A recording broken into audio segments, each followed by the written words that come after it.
A Fredericton nonprofit plans to broaden the services it provides with the recognition that some clients need more than just a place to live.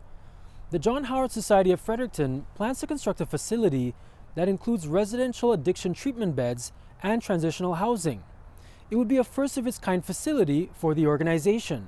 So the idea is for those folks who are attached to some form of public treatment right now that are still dealing with the homelessness, we'll engage with them and they'll start out their journey on the ground floor, which is the clinical kind of service wing of it. Barrow says clients on the first floor would go through a 16-week program with care from doctors and nurses.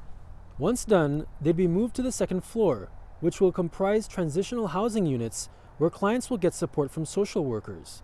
They'll be allowed to stay for up to 2 years, with the goal of transitioning them into the community.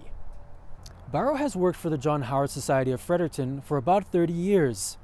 For much of that time, getting housed and connected to services was all that most clients needed. But in recent years, he says he's seen more clients who need services that go beyond just that. What we're finding now is we really need better access to clinical interventions. We're great at the level below that, but the folks that we're seeing now require both the clinical interventions as well as supported housing with properly staffed. Access to residential addiction treatment can be hard to come by or expensive, with limited spots for public beds and costly fees for private options. That's why a facility like the one being proposed is greatly needed. I suspect this program will fill up instantly. There is certainly a lot of need, and there's a lot of need for really to meet lots of people where they're at. So again, there are going to be people that will do so well within this program. This month, Fredericton Council approved the sale of a piece of land in the Vanier Industrial Park for the planned facility. It's part of the same property where the province scrapped its plan to build a new jail.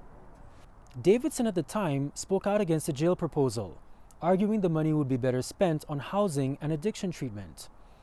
The jail is still being built in nearby Minto, but Davidson says she's pleased the Fredericton property will be used for what she advocated for instead. I think that it's definitely coming at a time when it's very obvious for everyone in healthcare and just in society in general that we're needing all hands on deck when it comes to finding ways to address barriers to housing, especially ones related to substance use health issues. And so I think it's a wonderful opportunity to contribute to much needed spaces. There's certainly more needed, but at the same time, kudos to the team that are pulling this together. The John Howard Society still needs a property to be rezoned to allow for the facility's construction. Fredericton's Planning Advisory Committee will consider the application April 1st, with City Council to consider it later that month.